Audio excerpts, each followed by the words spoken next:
이슬람을 믿는 사람들을 우리가 이제 무슬림이라고 합니다. 무슬림이 지켜야 할 5대 의무가 있습니다. 첫 번째는 샤하다라고 해서 신앙 고백을 하죠. 뭐 알라가 뭐 유일한 뭐 유일이시니까 뭐 이런 것들 자기들이 이제 읊는 그런 고백이 있습니다. 두 번째는 이제 샬라트라고 해서 TV 같은 데 많이 보셨을 거예요. 하루 5번씩 이렇게 기도하는 모습들. 또 세 번째는 자선이고요. 네 번째는 이제 라마단 금식 한 달 동안 하는. 다섯 번째가 이제 성지순례인데 주로 이제 메카로 가게 됩니다. 우리가 메카라는 말 들어보셨죠? 무엇의 중심이다, 패션의 메카다, 뭐 쇼핑의 메카다 이런 말 쓰는데 원래는 이슬람 창시자 무하마드가 태어난 사우디아라비아 한 도시입니다. 종교의 중심지는 언제나 이 성전이 있어요. 그래서 메카에 이 카바 신전이라는 18억 무슬림들이 이제 죽기 전에 꼭 한번 방문하고 싶어하는. 그래서 그 중앙에 이제 이렇게 검은 돌로 이렇게 되어 있는 부분들이 있는데 이제 거기에 이제 입을 맞춰야 된대요. 그래서 그 입 맞추기 위해서 성지순례 시즌, 뭐 하지 같은 때는 뭐 100만, 200만 인파들이 이제 몰려듭니다. 어마어마한 인파들이 그 검은 돌에 이제 입을 맞추려고 하는 거죠. 그래서 이제 전 세계 무슬림들이 샬라트를 할 때, 기도를 할 때 메카 방향으로 이제 기도를 하게 됩니다. 이 메카에 있는 카바 신전 방향으로 하는 거죠. 그래서 이슬람의 중심지요, 제1의 성지가 되는 겁니다. 이스라엘의 최대 성지, 중심지는 예루살렘입니다. 왜냐하면 성전이 예루살렘 성전이 있기 때문입니다. 그런데 예수님의 주 활동 부대는 당연히 예루살렘 성전을 중심으로 일어날 것 같지만 전혀 그렇지가 않았습니다. 북쪽의 변방의 갈릴리 호수 주변에서 예수님은 활동하고 계셨다라는 거예요. 그러니까 이슬람은 메카의 카바 신전을 중심으로 이제 활동을 했다면 예수님도 예루살렘 성전을 중심으로 활동을 하셨어야 되는데 전혀 그러지 않으시고 공생의 기간 동안에 학자마다 의견이 좀 다르지만 2번 또는 3번 정도 외에는 방문하지 않으신 거죠. 왜 그랬는지 살펴보면 예수님은 이 타락한 종교 지도자들과 예루살렘 성전을 무척 속상해 하신 거죠. 이 강도의 소굴이다라고 얘기하시는 거예요. 그리고 유대 종교 지도자들도 예수님을 너무 싫어해서 좀 죽이려고 이제 안달을 하는 겁니다. 그런데 예수님이 이제 돌아가시려고 이 땅에 오셨지만 그 때가 있습니다. 제자들 양육하고 십자가에 달려 돌아가시는 그 정도의 시간들은 필요한 거예요. 때가 필요한 거죠. 그래서 그 때가 차기 전까지는 예루살렘 성전 거의 가시지를 않았습니다. 그래서 때가 되어서 지금 이제 십자가를 위해서 마지막 예루살렘의 일성에 있는 이 모습을 이제 우리가 마태복음 21장에서 이제 보고 있습니다. 그러면 필연적으로 종교 지도자들과 마찰과 대결이 기다리고 있는 겁니다.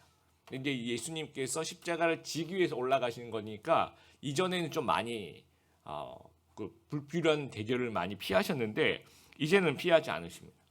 이제 성전 청소를 하고 타락한 기득권을 이제 건드립니다.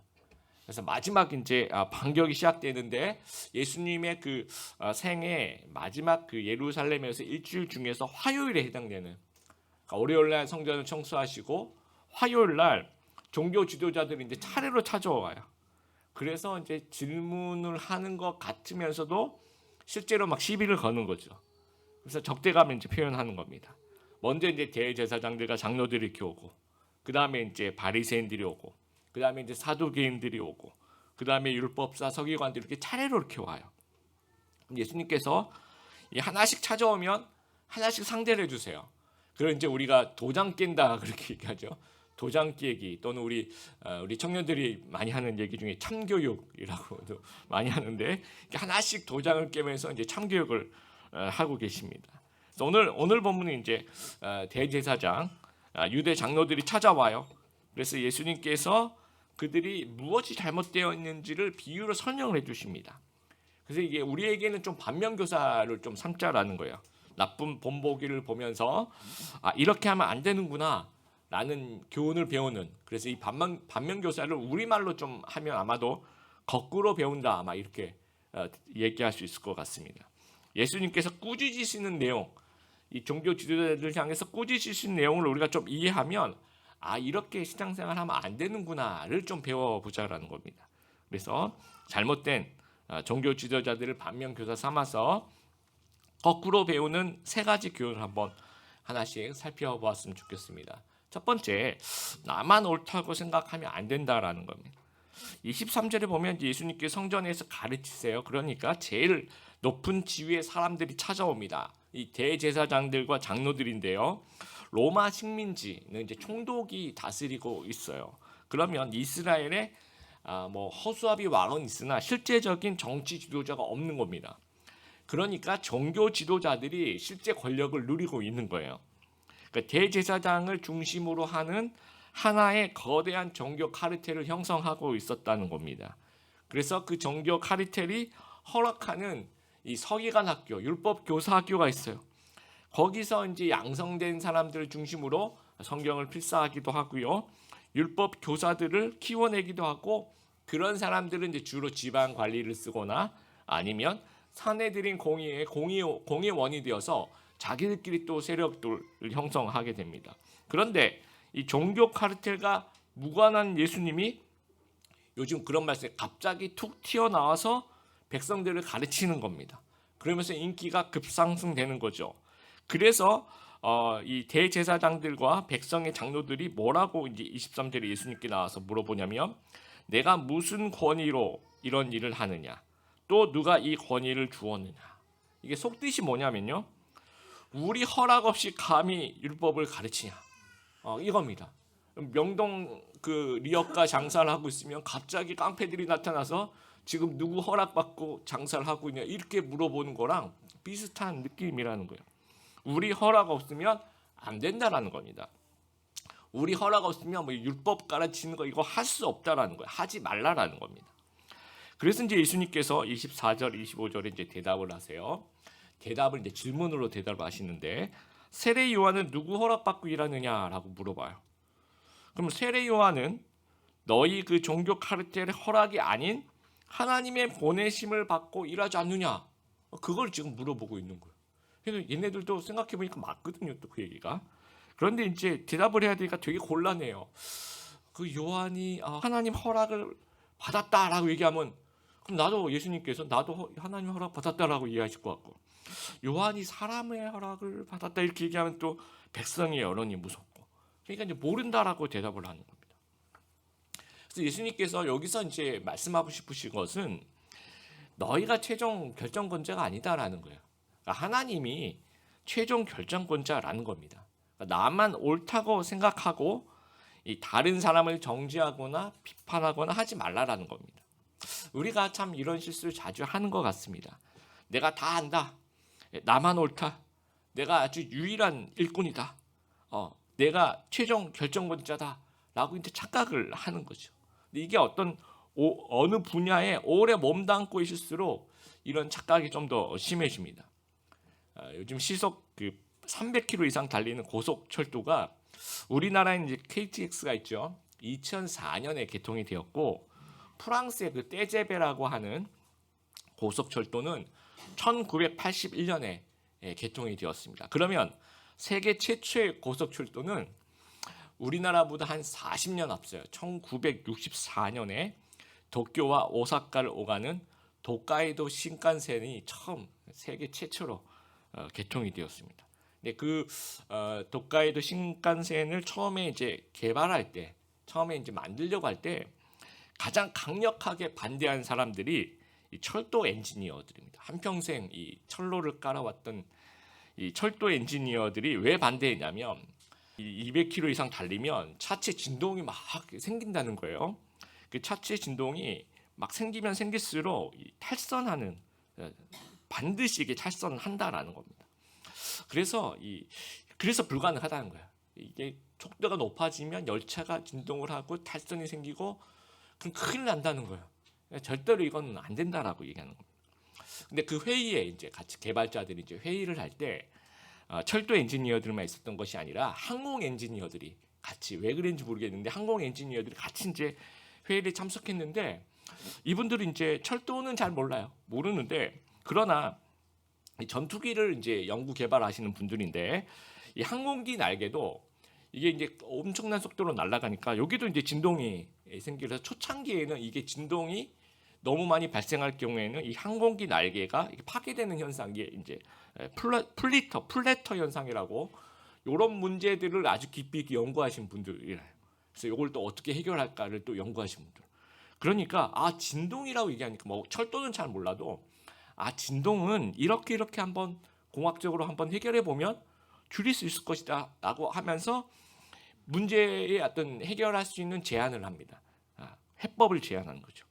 그래서 철도 전문가들이 절대로 안 된다라고 불가능이다라고 얘기했던 그것을 항공 전문가들이 이제 풀어내는 겁니다. 그래서 언제나 나보다 더 많이 알고 있는 사람이 존재하는 거예요. 그러니까 나는 언제든지 실수할 수 있고 틀릴 수 있다는 것을 우리가 좀 인정할 수 있어야 됩니다. 그래서 우리 신앙생활할 때도 마찬가지. 우리 교회 생활할 때도 우리가 좀 성경을 읽고 뭐 훈련을 받고 조금 아는 거 이걸로 이제 혹시나 형제를 판단하거나 내가 옳다라고 생각하고 너는 틀리다라고 생각하는 우리 다 같이 옳을 수 있거든요. 조금 달라도 이 사람 이런 형식으로 하고 저 사람 저런 형식으로 하나님 섬겨도 이 사람도 옳고 나도 옳고 그럴 수 있는 거죠. 그러니까 어느 한쪽이 반드시 틀려야만 되는 건 아니라는 겁니다. 그리고 또 우리가 또 교회를 오래 다닐수록 또 이런 이 대제사장들 같은 이런 마음이 많이 생기는 것 같아요. 난 저락받아야 돼. 꼭 이렇게 해야 돼. 너처럼 하면 틀려. 이런 어떤 마음. 그래서 내가 최종 판결 내리는 사람이 아니라는 것을 우리가 좀 명심하고 하나님이 우리의 최종 결정권자이시다. 너도 옳고 너도 일리가 있다. 내 생각이 틀릴 수 있다. 라고 생각하는 그런 겸손한 마음, 열린 태도 우리가 가질 수 있는 우리 성도님들 되시길 바랍니다. 두 번째로 행동이 믿음이고 정답입니다. 28절 보니까 이제 예수님께서 대제사장들에게 이제 요한의 뭐 권위가 하늘로부터 왔냐 사람이 이렇게 말씀하고 저도 잘 모르겠습니다라고 해서 얘기가 끝나는 것이 아니고 28절에 그러나 하면서 이제 이어집니다. 너희 생각엔 어떠하냐 하면서 이제 붙잡아 놓고 요 사람들 붙잡아 놓고 그러나 너희 생각엔 어떠니 하면서 이제 앞에 이야기가 이어지면서 이 대제사장들과 장로들에게 계속해서 두 가지 비유를 들어서 설명을 하신. 그 중에 이제 첫 번째 비유가 28절부터 32절까지 말씀인데 두 아들이 등장합니다. 그래서 아버지가 포도원에 일을 시키는 거예요. 그런데 개역 개정하고 쉬운 성경과 그 영어 성경을 보면요, 번역이 이 부분 조금 다릅니다. 개역 개정은 29절에 보니까 여러분 첫째가 저 가겠습니다. 예스라고 대답해 놓고는 안 갔어요 실제로. 그리고 둘째는 안 갈 거예요라고 대답해 놓고 나중에 회개하고 뉘우치고 갔습니다. 그러니까 둘째가 잘한 거죠. 그렇게 번역이 되어 있는데 쉬운 성경과 영어 성경에는 어떻게 번역이 되냐면 첫째가 좀 바뀌어요. 첫째가 안 가겠다고 얘기하고 갔어요. 그리고 둘째가 가겠다고 얘기하고 안 갔습니다. 그러니까 첫째가 잘한 거죠. 그래서 요거는 이 사본의 차이입니다.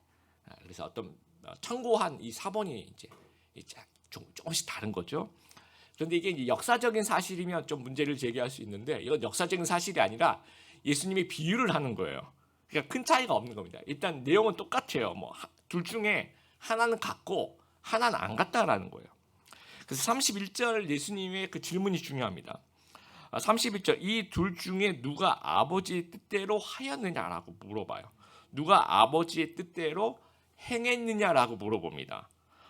여기서 이제 영어 성경 보면 두 동사가 나와요. Which of the two did 하면서 그러니까 누가 했느냐, 그러니까 누가 행동했느냐, 누가 어떻게 말했느냐 이런 거 안 물어봅니다. 말이 아닌 행동을 물어보고 계시는 거예요. 그러니까 말이 아닌 행동을 중요하게 보신다라는 거죠. 아버지의 뜻대로 한 것은 말이 아니라 행동으로 표현하는 것이라는 거예요. 그리고 32절에 보면 요한이 의의 도로 너에게 왔거늘 너희는 그를 믿지 아니하였을 때 세리와 청년을 믿었으며 너희는 그것을 보고도 끝내 뉘우쳐 믿지 아니하였도다. 누가 믿었고 누가 안 믿었다 이 얘기를 하고 있어요. 세리와 청년을 믿었고 종교 지도자들은 안 믿었다라고 얘기를 합니다. 그러니까 세리와 청년은 노라고 처음엔 얘기했지만 뉘우쳐서 갔던 그 회개했던 그 순종한 아들, 행동한 아들이란 얘기예요. 그래서 행동한 아들은 믿었다라고 표현을 하고 있습니다. 그런데 종교 지도자들은 예스라고 대답했지만 안 갔어요. 그래서 말만 하고 순종하지 않은 아들, 행동하지 않은 아들을 상징하는 겁니다. 그래서 겉만 거룩한 척, 종교심이 깊은 척 이렇게 얘기하지만 실제로는 믿음이 없는 거라는 거죠. 그러니까 하나님은 믿음을 보시는데 무엇이 믿음이냐라는 거예요. 그것은 말이 아니라 행동이 믿음이라는 거죠. 행동이 정답이라는 거예요. 말로 예스 노 하는 것이 아니라 행위로 예스 노 한다라는 거예요. 인터넷 포털 사이트에서 우리가 볼 수 있는 만화들을 우리가 웹툰이라고 합니다. 요즘에 이제 웹툰 작가들이 굉장히 인기가 많습니다. 그래서 그 인기 많은 작가들이 이렇게 모여 있는 그 네이버 웹툰 같은 경우에 거기에 연재하는 작가들의 평균 연봉이 2억 8천만 원 정도, 평균 연봉이 그 정도 된다라고 합니다. 더 유명한 그 평균이고요.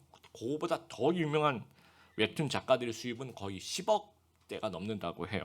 그래서 이제 기안84 같은 유명한 이런 웹툰 작가들은 이제 강남에 이제 건물주인 거죠. 아주 높은 건물이 있는. 그래서 어느 그 유명 작가 웹툰 작가에게 이제 문의가 그렇게 많이 들어온대요. 뭐 DM이라든지 이메일이라든지 이제 내가 웹툰에 관심이 많다. 뭐 내가 정말 어렸을 때 웹툰에 소질이 있고 막 내 꿈이 웹툰이에요. 정말 내 롤 모델이 당신인데 뭐 조언을 해주세요. 어떻게 하면 이렇게 당신처럼 유명한 웹툰 작가가 될 수 있습니까? 그렇게 많이 문의가 온대요. 그럼 일일이 이걸 답변을 어떻게 해줘야 될지 너무 고민이 되었는데 이분이 이제 그런 이렇게 문의해 오는 사람에게 딱 하나의 답변만 준비해서 계속 그거를 답변을 했다는 거예요. 어떻게? 딱 하나의 답변.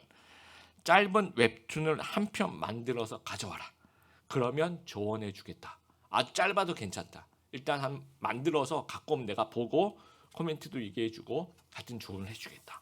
근데 그 후로 아무도 자기 웹툰을 가져와서 조언을 구하는 사람이 없었다고 합니다. 한 사람도 없었다고 해요. 그러니까 뭐 작가님 저는 정말 관심이 많아요. 저 소질이 있어요. 저는 꿈이에요. 뭐 롤 모델이에요. 이거 그냥 다 해본 소리라는 거죠. 네, 이거 다 거짓말이라는 겁니다. 우리도 이런 식으로 신앙생활 하는 건 아닌가 한번 생각해 보세요. 하나님 저는 하나님 참 좋아요. 하나님 사랑해요. 막. 하나님 신앙생활 열심히 할 거예요. 막. 할렐루야 아멘 우리가 입으로 막 얘기하지만 말만 하고 행동이 전혀 수반되지 않는다는 거죠. 믿음이 없다라고 표현을 하고 계시는 거예요. 그러니까 우리 새해에는요. 우리 귀한 우리 성도님들 말이 아니라 행동하는 우리 신앙인 되시길 바랍니다. 말로만 하나님 사랑한다고 하지 말고 우리가 죄의 유혹을 물리치고 예배 자리로 나오고 우리가 하나님께 순종하고 또 참아내고 인내하고 자기 부인하고 또 예수 섬기고 또 고난을 좀 견뎌내고 또 복음을 전하고 솔선수범하고 사랑을 베푸는 정말 예수님께 칭찬받는 행동하는 그런 진짜 믿음의 사람 다 되시기를 바랍니다. 세 번째, 축복 빼앗기지 않도록 주어진 사명에 충성을 다해야 합니다. 예수님의 비유가 또 이어져요. 아까는 첫 번째 비유를 하신 거고요. 이제는 두 번째 비유를 33절부터 하고 계신데 이 포도밭 주인과 소작농의 비유를 하고 있는 겁니다. 이 소작농의 사명은 뭡니까? 포도원을 잘 가꾸어서 열매를 이제 거두는 거죠. 그러면 주인에게 세를 내고 나머지는 자신의 품삯으로 가져가는 겁니다. 그게 소작농이 이렇게 같이 원래 하는 일이에요. 근데 실제 어떤 일을 했습니까? 도둑 강도짓을 한 거예요. 35절부터 주인의 종을 이제 세를 받으려고 온 주인의 종을 때리고 죽이고 그리고 아들을 또 때리고 아들을 또 죽여요. 그렇죠? 그러면서 이제 주인의 심판이 있습니다. 41절부터 진멸한다. 여러분 41절 한번 보시면요. 그들이 말하되 그 악한 자를 진멸하고 그리고 그 뒤에 있는 포도원은 제때 열매를 바칠 만한 다른 농부들에게 새로 줄지니라. 다른 농부들에게 일자리가 돌아가는 거죠. 그러니까 하나님께서 주신 사명을 제대로 감당하지 못하면 당연히 혼나죠. 당연히 혼나면서 그것이 플러스해서 축복의 자리가 빼앗기는 거예요. 다른 사람에게 넘어가는 겁니다. 대제사장의 사명은 무엇일까요? 백성과 하나님을 중재하는 거 연결 통로입니다. 그래서 백성의 모든 죄를 짊어지고 1년에 한 번 그 대속죄일에 한 번 지성소에 들어가는 거죠. 그래서 하나님께 용서해 달라고 백성을 대표해서 하나님께 빌게 되죠. 그러면서 죄 용서를 받게 됩니다. 그리고 백성들을 성결의 삶으로, 거룩의 삶으로, 율법을 지키는 그 순종의 삶으로 권면하고 인도하는 그 역할을 하는 것이 대제사장의 사명이라는 거예요. 그런데 오늘 여러분 본문 읽으면서 좀 있는 그런 단어 한번 발견하셨는지 모르겠습니다. 대제사장이라고 표현하고 있습니까? 아니면 대제사장들이라고 표현하고 있습니까? 대제사장들이라고 표현하고 있어요. 원래 구약 성경 보시면 원래 대제사장은 딱 한 명이에요. 종신직입니다.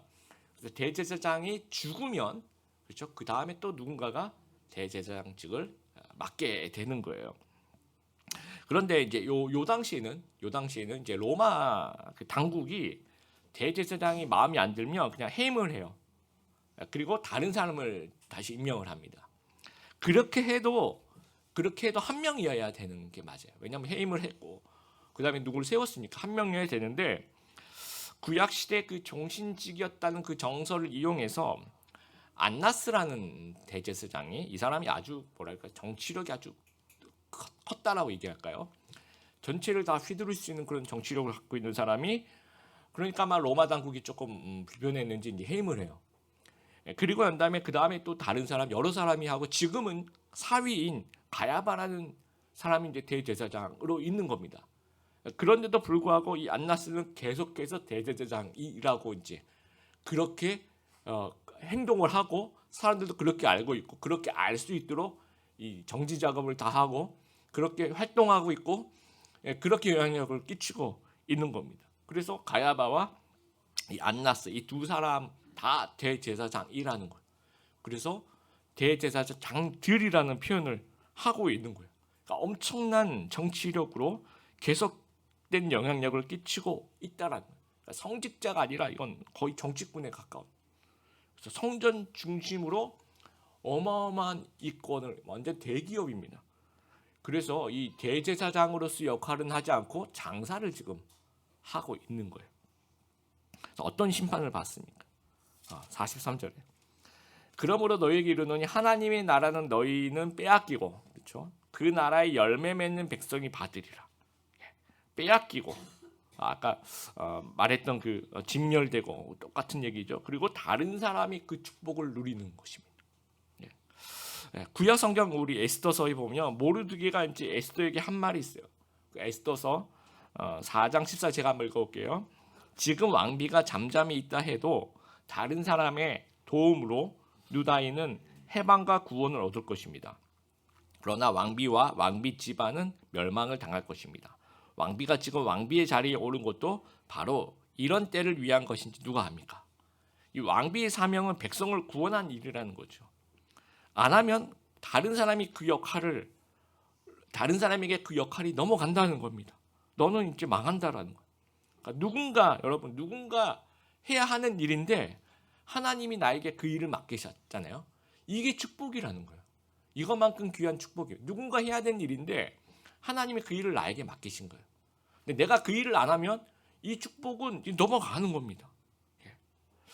촛대를 옮기시는 거죠. 이스라엘의 1대 초대 왕이 누굽니까? 사울 왕이죠. 그렇죠? 그러니까 하나님께서 이 베냐민 지파의 사울에게 은혜를 베풀어 주신 거예요.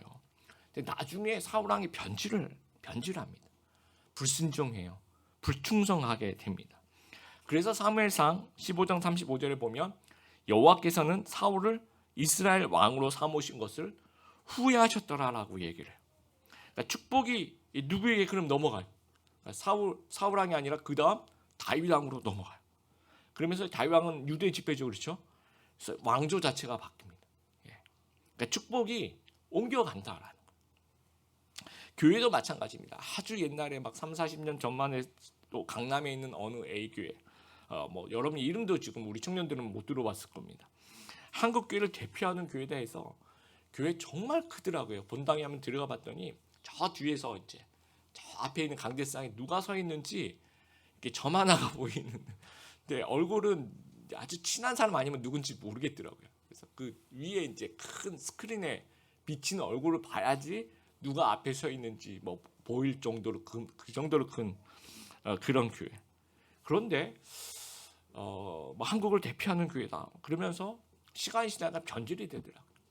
막 세습을 하고 재정 비리가 막 불거지고 하여튼 뭐 종합 선물 세트 있지 않습니까? 요즘 한국 교회 비리 나오고 종합 선물 세트가 이제 다 나오더라고요. 그랬더니 이제 하나님께서 촛대를 옮기시더라고요. 더 이상 이게 건물이 있으니까 교회 이름은 있어요. 유지돼도 사람들의 기억에서 잊혀져요. 더 이상 한국 교회를 대표하는 교회는 아닌 거죠. 그냥 동네 교회인 거죠. 그러다가 또 어느 그 근처에 있는 어느 교회로 또 하나님의 촛대가 또 옮겨집니다. 그럼 그 교회가 또 한동안 한국 교회를 대표하는 또 축복의 통로로 또 쓰임 받더라고요. 그런데 또 시간이 또 지나가니까 그러면서 안 변해야 되는데 이제 변질이 자꾸 되다 보니까 또 시간이 지나니까 더 이상 주목받지 않는 그런 교회가 되어 간다라는 거예요. 지금의 유럽 교회가 그렇지 않습니까? 지금 박물관이에요. 관광지라는 거죠. 중세 유럽의 추억만은 간직하고 있는 것입니다. 드림의 교회도 마찬가지. 그렇게 되지 않으려면 우리가 지속적으로 교회 본연의 임무, 복음 전파하고 가르치고 정말 그런 일에 충성을 다해서 우리 모두가 다 교회다운 교회를 계속해서 지속해서 가져가는 것이 하나님의 축복을 받는 길이라는 거예요. 우리 성도들도 그렇습니다. 지금의 모습이 사울왕 같은 모습인가요? 아니면 다윗왕과 같은 모습인가 한번 생각해 보길 바랍니다. 나는 성도로서의 역할을 잘 감당하고 있는가? 여러분 우리가 이제 아까도 이제 예수도 말씀드렸지만 누군가 해야 될 일인데 그렇죠? 내가 하는 일이 이게 축복이라고 생각을 하고 있어야 되는 거죠. 근데 이게 축복이 아니라 자꾸 짐이라고 생각하는 거야. 나는 하기 싫어. 나는 거부하고 싶어. 나는 나 대충 할래. 나는 이런 거 정말 신경 안 쓸래. 이러면 하나님께서 그 축복을 다른 사람에게 넘겨주시는 거예요. 촛대가 옮겨집니다. 나는 이 축복으로부터 멀어지는 겁니다. 축복을 못 받는 거죠. 그래서 이 성도 본연의 모습, 거룩함과 순종과 섬김과 이 충성의 모습, 이게 진짜 성도가 되는 것입니다. 그래서 이 다윗왕과 에스더와 같이 맡은 바 사명을 좀 잘 감당하면서 진짜 우리에게 주셨던 이 축복의 촛대를 계속 간직하고 이 축복을 누리시는 귀한 우리 성도님들 되시길 바랍니다. 마지막으로 우리 45절 한번 여러분 보시면요. 대제사장과 바리새인들이 예수의 비유를 듣고 자기들을 가르쳐 말씀하신 줄 알고 이제 얘기를 가만히 들어보니까 이거 내 얘기네 라고 이해를 했어요. 자, 그러면 그 이유가 중요합니다. 이거 내 얘기하는 거네? 그러면 그래 내가 이러면 안 되겠구나 이렇게 생각해야 되는데 48절에 보니까 잡고자 하나 46절에 잡고자 하나 예수님을 체포하려고 했다는 거죠. 요거 한번 우리가 좀 잘 생각해 보길 바래요. 자신들을 두고 하는 말씀인 줄 알았어요. 그 이후에 회개해야 되는 것인데 그런 반성도 전혀 없이 예수님을 체포하려고 했다는 거죠. 그러니까 이제 40년 그 시점부터 한 40년 정도 후에 이 성전이 완전히 파괴됩니다. 그리고 이들의 기득권이라 생각했던 그런 것이 완전히 없어져서 지금까지도 이제 성전은 예루살렘이 없습니다. 그래서 우리에게도 마찬가지. 우리도 오늘 똑같이 우리에게 이 말씀을 하나님께서 저희들에게 주시는 거예요. 근데 종교 지도자들의 잘못된 모습을 보면서 반면교사를 삼으라고 이 말씀을 주시고 계시는 거예요. 그러니까 우리가 이 말씀을 듣고 잡고자 하나 이렇게 되면 안 되는 거죠. 기분 나빠하나 이렇게 되면 안 되는 거죠. 반감을 가진다 이렇게 되는 것이 아니라 이게 나에게 주시는 말씀이구나. 배우는 거죠. 거꾸로 배우는 거. 내가 그렇지 않으면 그들과 똑같지 않게 책망을 받을 수 있겠구나. 그래서 이 세 가지 교훈 우리가 좀 기억하게 되길 바라요.